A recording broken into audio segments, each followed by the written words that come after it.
I was finishing drywall work at the Buchanan remodel when my phone buzzed. A client tag, then another. I wiped plaster dust off the screen and froze. It was Nyla, my sister, standing under a floral arch in a white gown, holding hands with a man I barely remembered from one family dinner a year ago. The caption read, "Can't wait to marry my best friend." And the comments were full of hearts and countdown emojis. I checked the date. 2 weeks. 2 weeks until her wedding. My wedding invite. Non-existent. My name. Not tagged. My presence. Erased. I stared at that perfect picture like it was a joke the universe played late. Hey viewers, before we move on to the video, please make sure to subscribe to the channel and hit the like button if you want to see more stories like this. When I called my mother, she picked up on the second ring. "Mom, did Nyla forget to mail something to me?" I said. A pause. Always the pause. The kind that means she's already built a defense. "Oh honey, Nyla didn't want to stress you. You're always so busy with work. We thought it might be easier for you not to worry about travel." Travel? "Mom, she's getting married 15 minutes away." I said. "It's not about distance, sweetie. It's just, she's very sensitive. And Travis wanted a small, positive atmosphere." Meaning I'm negative. I shot back. She sighed dramatically. "You can be intimidating. You have your career, your independence. Nyla's always felt overshadowed." "By what?" "Me having a job and paying my bills." I asked. "Don't twist things, Deborah. We just don't want conflict." I laughed bitterly. "You mean you don't want honesty?" "Please, honey. Let your sister have her day," she said. "Fine, Mom. She can have her day? She can have the whole damn year." I hung up before she could guilt me into another round. That night, I sat on my couch and stared at my phone until my thumb started to ache. The more I scrolled through their feeds, engagement party, dress fittings, cake tastings, the more invisible I felt. Not angry, just erased. For as long as I could remember, I'd been the responsible one. The "you'll understand someday" child. The one who lent Nyla money for her cafe dream. The one who bailed Mom out of late payments. The one who fixed everything and then was told I was too much. So I did something new. I opened Instagram, unfollowed every single family member, and went to bed. No message, no explanation. Just a clean break. A few days later, Mom called again. "Sweetheart, you haven't been around lately. Your father misses you." I said, "Really?" Because I thought the family already had enough company preparing for the wedding. She exhaled like I was being unreasonable. "Oh, Deborah, don't be petty. You know how Nyla gets anxious. Travis just wants her calm." "So, you're telling me her fiancé banned me from the wedding and you agreed?" "No one banned you," she said quickly. "We just didn't want drama. You have such strong opinions." Translation: Travis doesn't like women who call out his crap. "Deborah, language," she scolded.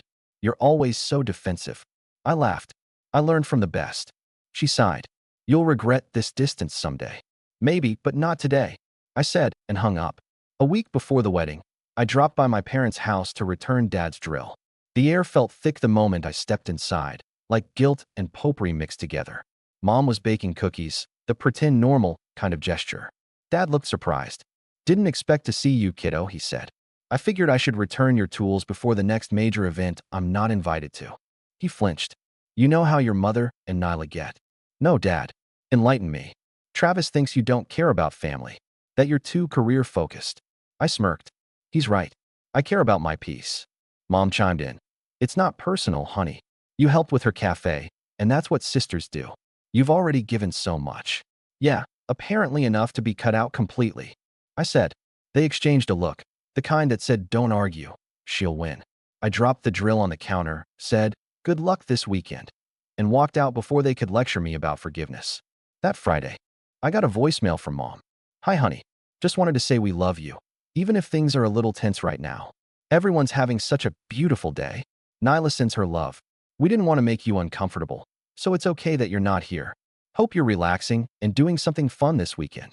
Her voice was syrupy, carefully rehearsed, like she was narrating a Hallmark card for the neighbor's benefit. I deleted it before it finished. On the wedding day, I slept in. I made pancakes. I cleaned my work truck. I didn't think about them once. Around 6 p.m., my phone started vibrating nonstop. Missed calls, messages, notifications from local news outlets. I ignored them at first, figured it was some family emergency that would eventually fix itself, as always. Then I saw the headline. "Violence erupts at Maplewood Country Club wedding." My blood ran cold. The thumbnail was Nyla, still in her dress, crying. I clicked the video. The footage was grainy, chaotic, filmed by someone's phone.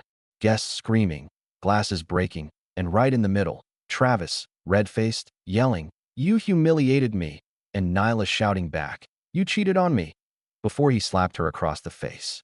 The room gasped in unison. Someone shouted, "Call the police." The clip ended there. My phone rang again. Mom. Then again. I finally answered. "Deborah, it's horrible. He hit her. Everyone saw. Please come to the club." I closed my eyes. I wasn't invited, Mom. Showing up now would only make it worse. She was sobbing. "She needs you. She needed me months ago when you all pretended I didn't exist." I said quietly, "I'm sorry, Mom. This isn't mine to fix," and hung up. For a long time, I just sat there, phone buzzing in my hand. I wasn't numb. I wasn't angry. I was free. For once in my life, a family disaster didn't have my fingerprints on it.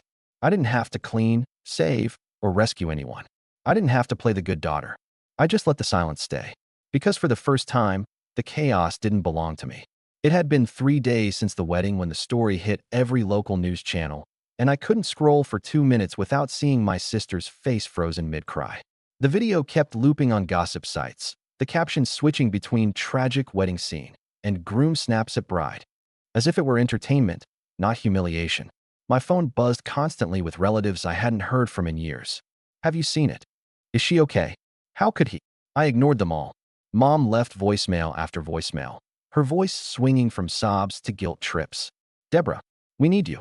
Your sister's heartbroken. Reporters keep calling. You know how to talk to people. Please fix this." That phrase, "please fix this," hit like a reflex test I refused to respond to. For once, I didn't pick up a single call. By day 4, Travis had given an interview to a local blogger, claiming there was a misunderstanding and that emotions were high. He even said, "She attacked me first." The audacity made my teeth hurt. Nyla had vanished from social media, and word around town was she'd moved back in with our parents. Of course she had. Their house was the family rehab center. Break a life. Check in with Mom's casseroles and denial. I held out for almost 2 weeks before driving there, partly to drop off a set of paperwork for Dad's old truck, partly to see if any of them could look me in the eye. The minute I stepped through the door, the smell of disinfectant and burnt coffee hit me. Mom was at the sink, scrubbing a mug that didn't need scrubbing. "Deborah, you came," she said, relief spilling out too fast. I shrugged. "Yeah, figured I'd see the circus in person." Dad peeked from the living room, muttering, "She's upstairs resting.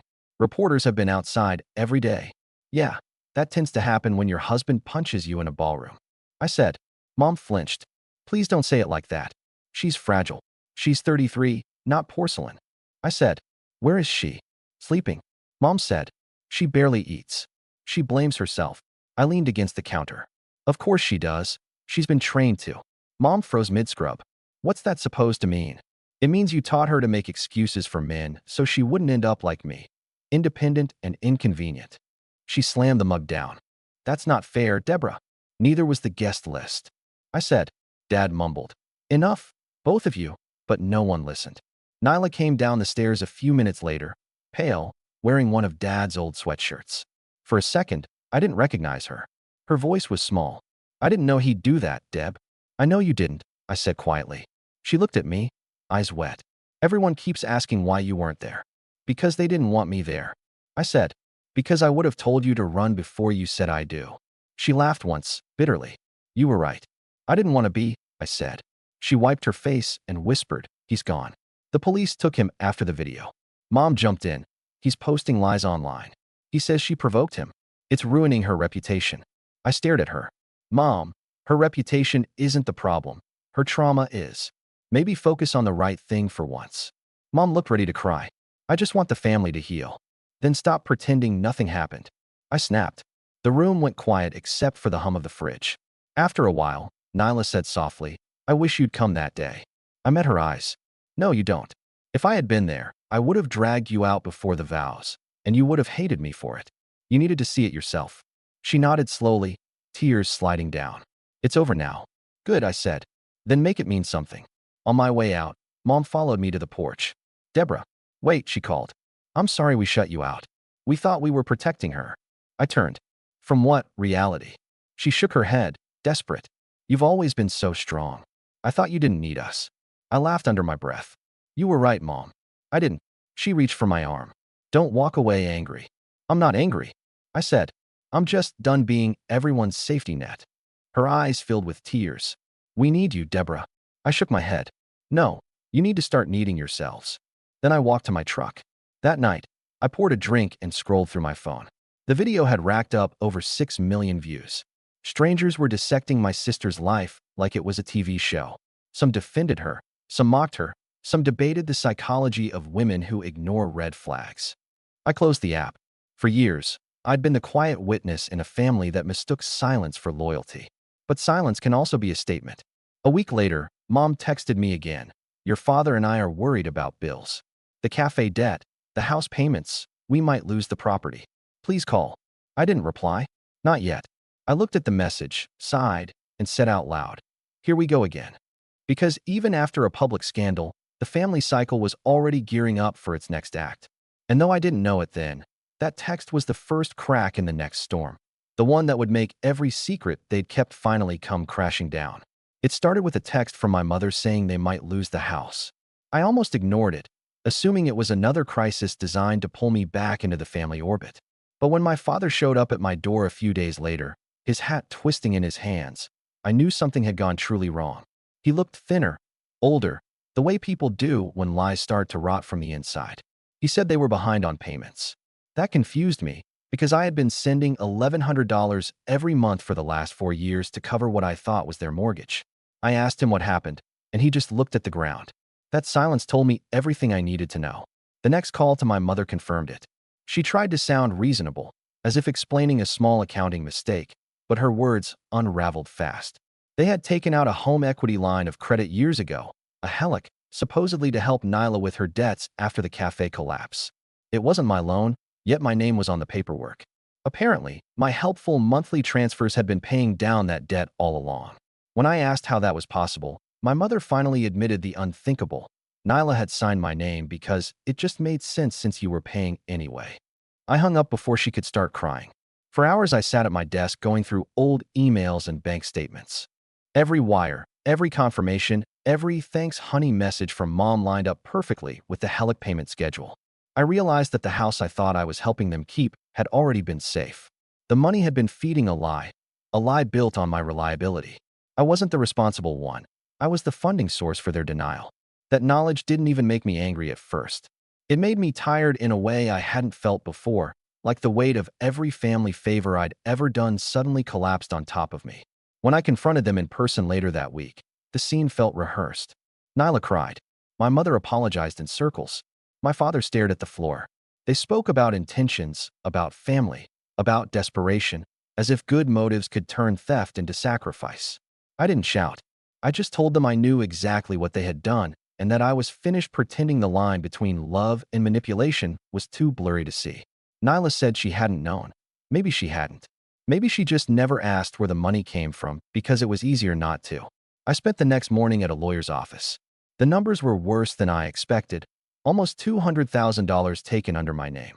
The lawyer was calm, clinical, impressed I wasn't planning to press charges. I told him I didn't need punishment. I needed an end. He suggested a civil settlement. They would sell a small piece of property behind the main house and transfer the proceeds to me to close the account. I agreed. No court, no headlines, no more pretending we were a family that could be fixed. Just math, signatures, and distance. When the paperwork was done, I drove back to the old house one last time. The air felt stale, heavy with everything unspoken. My mother tried to justify herself again, but her voice cracked halfway through. My father muttered something about shame and age. Nyla sat on the stairs, eyes red, saying she would make it right someday. I didn't respond. There was nothing left to say that hadn't already been said over decades of half-truths. I left the documents on the table and told them to sign. That evening I watched the sunset from my porch, the same way I had the night of the wedding, when everything first cracked. I realized that peace doesn't arrive like forgiveness. It comes like silence after a storm. I thought about the girl I used to be, the fixer, the responsible one, the invisible backbone, and how she would have stayed, argued, cried, and eventually paid again. But that version of me didn't exist anymore. I had become someone who could look at chaos and simply walk away. A week later, the check arrived from the sale of the side lot. It was less than what they owed, but it felt like enough. I deposited it, not out of greed, but ceremony. The final transaction of a life spent settling other people's debts. My mother texted that night asking if someday I could forgive them. I stared at the message for a long time before replying. You already got what you needed. I got what I deserved, freedom. Then I turned off my phone. For the first time in my life, there were no calls, no crises, no guilt waiting at the edge of sleep. Just quiet. And it was everything I had ever wanted. What do you think about this story? Let me know in the comments. Drop a like, and don't forget to subscribe for more real-life stories.